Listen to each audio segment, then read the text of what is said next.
Halo anak-anak, selamat jumpa kembali dengan Ibu. Bagaimana keadaan kamu semuanya? Ibu selalu berharap kita semua di dalam perlindungan Tuhan dalam keadaan sehat. Oke anak-anak Ibu, dalam pembelajaran kali ini kita akan melanjutkan pembelajaran PJJ, tetapi sebelumnya mari kita satukan hati kita berdoa dulu. Atas nama Bapa dan Putra dan Roh Kudus, amin.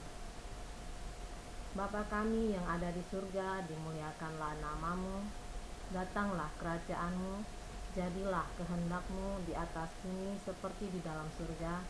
Berilah kami rezeki pada hari ini, dan ampunilah kesalahan kami, seperti kami pun mengampuni yang bersalah kepada kami, dan janganlah masukkan kami ke dalam percobaan, tetapi bebaskanlah kami dari yang jahat. Amin. Atas nama Bapa dan Putra dan Roh Kudus, amin. Oke anak-anak Ibu, pertemuan kali ini dalam pembelajaran PJJ kita masuk dalam bidang IPA. Masih berhubungan dalam organ gerak hewan dan manusia di lingkupan lingkungan dan manfaatnya. Adapun tujuan pembelajaran kita, yang pertama, siswa dapat menjelaskan otot sebagai alat gerak pasif. Yang kedua, siswa dapat menyebutkan jenis-jenis sendi. Tujuan pembelajaran yang ketiga adalah siswa dapat mengetahui gangguan-gangguan yang sering menyerang alat gerak manusia. Dan tujuan pembelajaran yang berikutnya, siswa dapat menjelaskan cara memelihara kesehatan alat gerak manusia. Oke anak-anak Ibu, mari simak penjelasan Ibu tahap demi tahap. Ibu akan menjelaskan tentang otot sebagai alat gerak. Otot sebagai alat gerak pada manusia ada dua. Yang pertama adalah merupakan alat gerak aktif. Alat gerak aktif ini berupa otot karena dapat berelaksasi atau memanjang dan berkontraksi atau memendek dan dapat kembali kepada bentuk yang semula. Kemudian alat gerak pada manusia yang kedua yaitu alat gerak pasif, di mana alat gerak pasif ini berupa tulang karena tidak dapat melakukan gerakan sendiri. Gerakan tulang mengikuti gerakan otot yang melekat padanya. Nah, antara otot dan tulang selalu bekerja sama untuk dapat menggerakkan tubuh kita. Kemudian, otot adalah jaringan di dalam tubuh yang berfungsi menghasilkan gerakan. Contohnya, ketika kamu sedang bekerja, otot kamu akan memendek, dan sebaliknya ketika kamu sedang istirahat, otot kamu akan memanjang. Nah, apa sih fungsi otot bagi tubuh kita? Fungsi otot bagi tubuh kita yang pertama adalah menggerakkan tulang untuk dapat melakukan gerakan tubuh. Fungsi otot yang kedua, menjaga bentuk tubuh ataupun postur tubuh kita. Sedangkan fungsi otot yang berikutnya, menjaga keseimbangan suhu. Dan fungsi otot berikutnya yaitu dapat menggerakkan beberapa organ di dalam secara tak sadar. Nah, otot berdasarkan jenisnya dapat dibedakan. Yang pertama adalah otot polos. Yang kedua, otot lurik atau biasa disebut juga dengan otot rangka. Dan yang ketiga disebut dengan otot jantung. Untuk dapat lebih memahami tentang tiga jenis otot tersebut, mari simak lebih lanjut penjelasan ini. Nah, untuk otot polos ini bekerja secara tak sadar atau dikendalikan oleh otak Kemudian otot polos berbentuk gelondongan.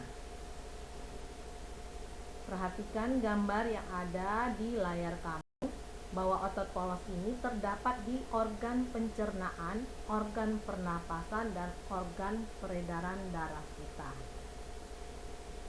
Ibu akan menjelaskan tentang otot lurik, yaitu otot yang bekerja secara sadar atau di bawah kendali otak yang bentuknya seperti silinder. Nah, otot lurik ini karena melekat di rangka, maka disebut juga otot rangka. Ya. Sedangkan otot jantung adalah otot yang bekerja secara tak sadar atau tidak dikendalikan oleh otak, yang bentuknya hampir sama dengan otot lurik. Dan contoh organnya adalah jantung kita.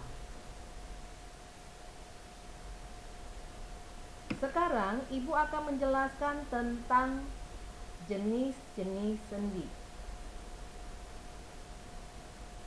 Sendi merupakan rangka tulang yang dapat digerakkan karena adanya kerjasama antara tulang, otot, dan sendi.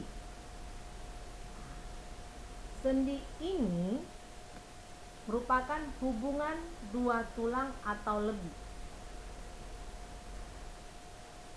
Ibu akan menjelaskan tentang jenis-jenis sendi yang ada di dalam rangka manusia.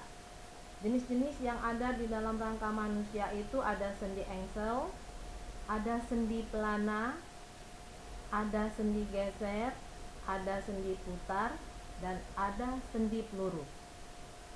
Nah, untuk lebih dapat memahaminya, anak-anak ibu coba perhatikan tentang sendi engsel. Sendi engsel ini memungkinkan pergerakan dalam satu arah saja. Anak-anak ibu bisa memperhatikan contohnya, yaitu terdapat pada siku. Siku terdapat sendi engsel yang menghubungkan antara tulang lengan atas dengan tulang lengan bawah. Atau juga sendi engsel terdapat di dalam rangka lutut kita, yaitu yang menghubungkan tulang paha dengan tulang bagian kaki bawah. Kemudian ibu akan lanjutkan tentang sendi pelana. Sendi pelana ini dapat digerakkan ke dua arah, yaitu samping dan depan. Contohnya terdapat di dalam bagian tangan kita, yaitu antara pertemuan tulang pangkal ibu jari dengan tulang pertama telapak tangan kita. Selanjutnya sendi peluru. Sendi peluru ini memungkinkan gerakan ke semua arah. Contohnya ada di bagian bahu dengan lengan kita, yaitu antara tulang lengan dengan tulang gelang bahu. Kemudian ada juga antara tulang paha atas dan tulang panggul. Ya, anak-anak ibu bisa perhatikan gambarnya dengan baik dan seksama. Kemudian ibu akan lanjutkan tentang sendi putar. Sendi putar ini adalah tulang yang satu dapat berputar mengelilingi tulang porosnya. Dan ini terdapat di dalam tulang tengkorak dengan tulang atlas, yaitu tulang leher pertama. Ya, yang berwarna merah diperhatikan. Atau juga bisa terdapat sendi putar ini pada tulang hasta dengan tulang pengumpil di bagian tangan kita. Ya, tulang hasta dengan tulang pengumpil. Terdapat sendi putar. Selanjutnya ibu akan menjelaskan tentang sendi geser. Sendi geser ini hanya memungkinkan sedikit gerakan saja, ya, dan ini terdapat di dalam pergelangan kaki maupun pergelangan tangan kita. Nah, bagaimana? Cukup jelas tentang pembelajaran sendi? Ibu akan melanjutkan tentang gangguan yang sering menyerang alat gerak serta cara memelihara kesehatan alat gerak. Ya, gangguan-gangguan yang sering menyerang ini misalkan fraktural. Fraktural sering dikenal dengan patah tulang. Ya, ini merupakan gambarnya. Fraktural atau patah tulang yaitu kelainan pada tulang akibat kecelakaan kendaraan bermotor atau pada saat jatuh. Fraktural atau patah tulang ini ada dua. Ada patah tulang terbuka atau disebut dengan open fraktura, ya, merupakan kasus patah tulang yang disertai dengan luka pada kulit di permukaan daerah tulang yang patah. Kemudian ada patah tulang yang tertutup yang disebut dengan closed fraktura yang tidak menimbulkan luka pada kulit di sekitar lokasi patah tulang. Nah, Ibu akan lanjutkan kemudian tentang fisura. Fisura ini merupakan istilah lain dengan retak tulang, yaitu kelainan tulang yang menimbulkan keretakan pada tulang akibat kecelakaan. Dan gangguan berikutnya adalah polio, di mana polio adalah penderita akan mengalami kelumpuhan yang menyebabkan tulang mengecil. Ini sering anak-anak ibu perhatikan gambarnya apabila anak-anak ibu menemukan gambar seperti yang kamu lihat sekarang. Ini adalah gangguan pada organ alat gerak, ya, namanya polio, di mana akan mengalami kelumpuhan yang menyebabkan tulang mengecil. Selanjutnya ibu akan menjelaskan tentang osteoporosis, yaitu pengapuran, ya, kelainan pada tulang yang disebabkan kekurangan zat kapur ataupun kalsium di dalam tubuh sehingga tulang mudah patah atau retak. Biasanya osteoporosis ini terjadi pada orang yang lanjut usia. Namun untuk saat ini bagi anak-anak ibu yang jarang mengkonsumsi susu ataupun kalsium, nah, tidak kemungkinan anak-anak ibu walaupun usianya masih dini akan menderita osteoporosis. Ibu akan lanjutkan kemudian ada kelainan alat gerak kita, yaitu yang disebut dengan rematik. Rematik ini penyakit yang menyebabkan nyeri pada persendian yang biasa terdapat pada pergelangan tangan, kaki atau siku.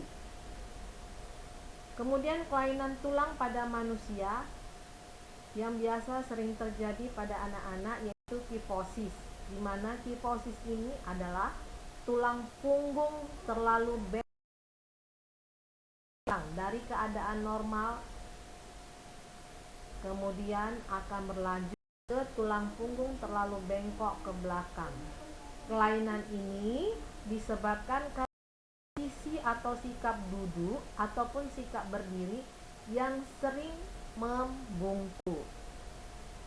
Nah, kemudian ada lordosis. Lordosis ini yaitu kelainan pada tulang punggung yang terlalu bengkok ke depan. Kelainan ini disebabkan sikap duduk atau berjalan yang terlalu membusungkan dada ke depan. Ya. Dan kemudian ada skoliosis, di mana skoliosis ini kelainan tulang punggung yang terlalu bengkok ke kiri atau ke kanan. Kelainan ini disebabkan oleh sikap duduk dengan posisi miring atau juga boleh mengangkat beban yang terlalu berat yang tidak seimbang antara bahu kiri dan bahu kanan. Jadi tolong anak-anak ibu harap diperhatikan bagaimana menghindari kelainan-kelainan tersebut, ya. Masih ada lagi yaitu hipertrofi. Hipertrofi ini adalah gangguan akibat otot membesar karena aktivitas otot yang berat yang dilakukan oleh terus-menerus, dan ini biasanya terjadi pada seorang binaragawan. Dan ada lagi atrofi, yaitu gangguan akibat otot mengecil, kebalikan dari hipertrofi. Akibat otot mengecil karena otot tidak digunakan atau tidak pernah digerakkan sekali. Nah, dan ada distrofi. Distrofi ini adalah penurunan kemampuan otot karena kelainan sejak lahir. Anak ibu bisa perhatikan. Oleh sebab itu pada saat pembelajaran secara PJJ juga jangan untuk malas menggerakkan tubuh kita. Ya, bagaimanapun tubuh kita itu selalu membutuhkan gerakan. Nah, ada tetanus. Tetanus ini penyakit kejang otot akibat bakteri Clostridium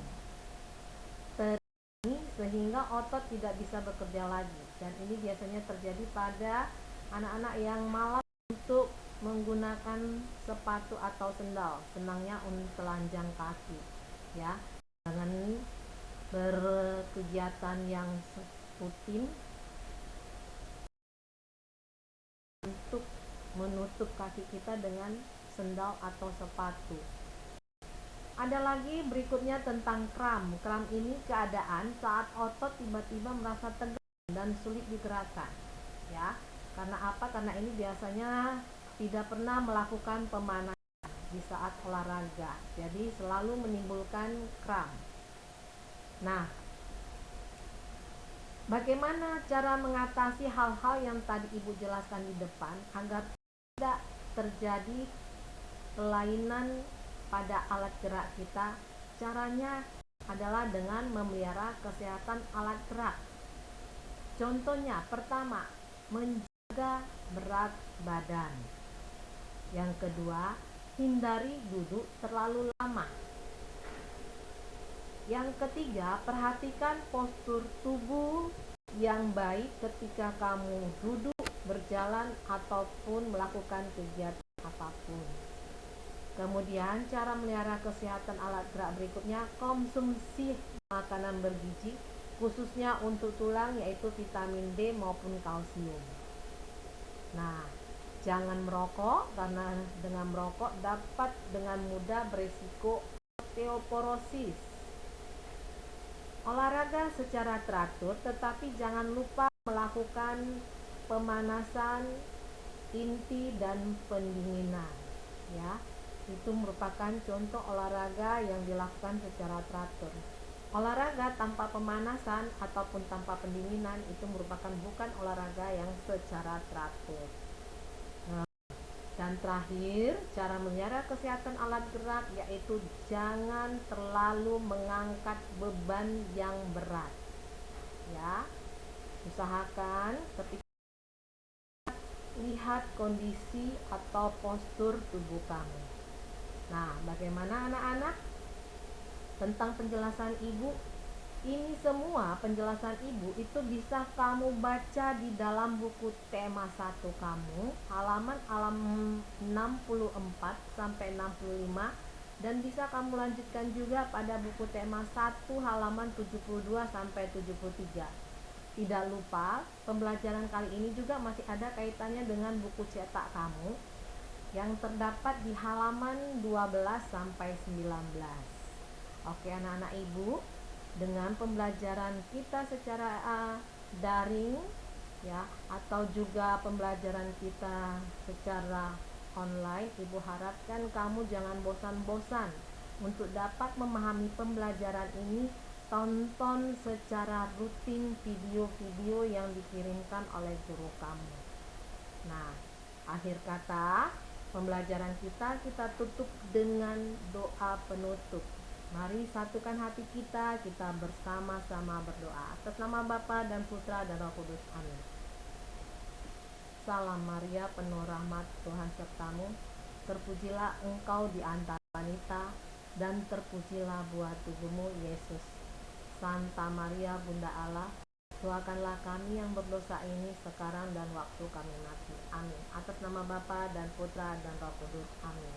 Pesan Ibu sebelum Ibu akhiri pembelajaran secara PJJ ya melalui YouTube, Ibu berpesan sedikit kemajuan setiap hari yang kamu rasakan, lama-kelamaan akan memberikan hasil yang sangat besar. Ya, ini hampir sama seperti pepatah, menabung sedikit-sedikit lama-lama menjadi bukit.